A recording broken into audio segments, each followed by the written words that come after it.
Bonjour à tous. Alors aujourd'hui nous allons commencer un nouveau chapitre sur l'évolution spontanée d'un système chimique. Vous vous rappelez en première, on vous a parlé des transformations totales et non totales. Une transformation chimique, elle est totale si à l'état final, au moins un des deux réactifs, enfin des réactifs, a été totalement consommé, ou alors si tous les réactifs ont été consommés. Dans ce cas-là, vous êtes dans les proportions stoichiométriques.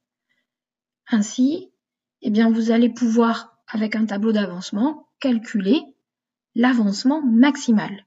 Il est appelé avancement maximal puisque, vu que un des deux réactifs ou tous les réactifs ont été consommés, la réaction, elle n'évolue plus, elle s'arrête, elle ne peut plus se poursuivre. Ensuite, vous avez les transformations chimiques non totales ou équilibrées. Et dans ce cas-là, ça veut dire qu'aucun des réactifs n'est complètement consommé.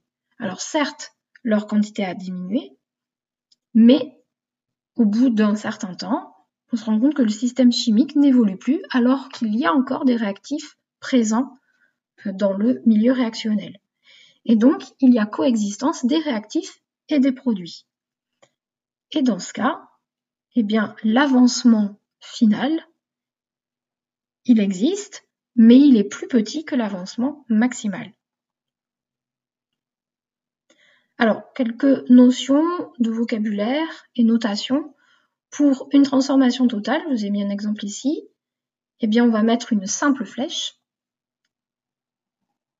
Donc là, elle ne s'effectue, cette transformation, que dans un seul sens, jusqu'à épuisement de soit tous les réactifs, soit de au moins un des deux réactifs. Et puis vous avez la transformation équilibrée ou non totale. Je vous ai mis un exemple ici. Là, vous allez devoir écrire les deux flèches, sens direct, donc dans le sens de formation des produits, ou le sens indirect, c'est-à-dire dans le sens de formation des réactifs. Les deux équations coexistent.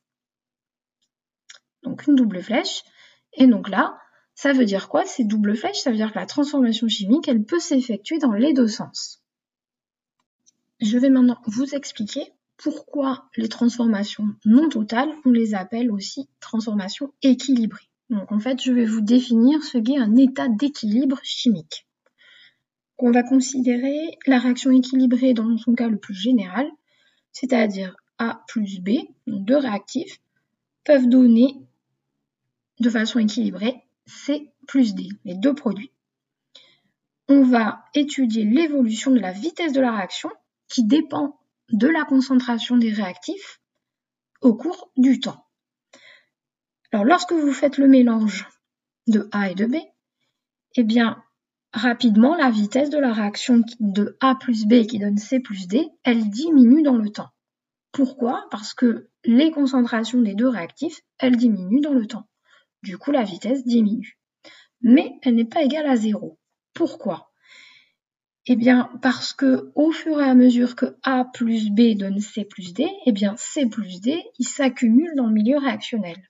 Et il se trouve que C plus D, il reforme A plus B au même moment, simultanément en fait. Du coup, vous avez la réaction inverse, c'est-à-dire C plus D qui donne A plus B. Et donc, au bout d'un certain temps, les deux vitesses de ces deux réactions qui s'opposent, elles deviennent égales. Donc, AV. Donc, vous avez à la fois A plus B qui donne C plus D avec une certaine vitesse, et avec la même vitesse, vous avez C plus D qui donne A plus B. C'est pour ça que vous avez les deux doubles flèches dans les deux sens. Donc, c'est bien ce que je vous dis. Deux réactions antagonistes, on dit, qui se déroulent à la même vitesse. Ainsi, l'avancement de la réaction, il ne pourra jamais atteindre sa valeur maximale puisque vous aurez toujours une partie des produits C plus D qui vont redonner les réactifs. Alors, vous devez connaître la définition, comme quoi il existe certaines réactions chimiques dans lesquelles les réactifs et les produits se retrouvent dans des proportions telles que la réaction, elle s'effectue dans les deux sens simultanément. Et c'est ce qu'on définit comme l'état d'équilibre.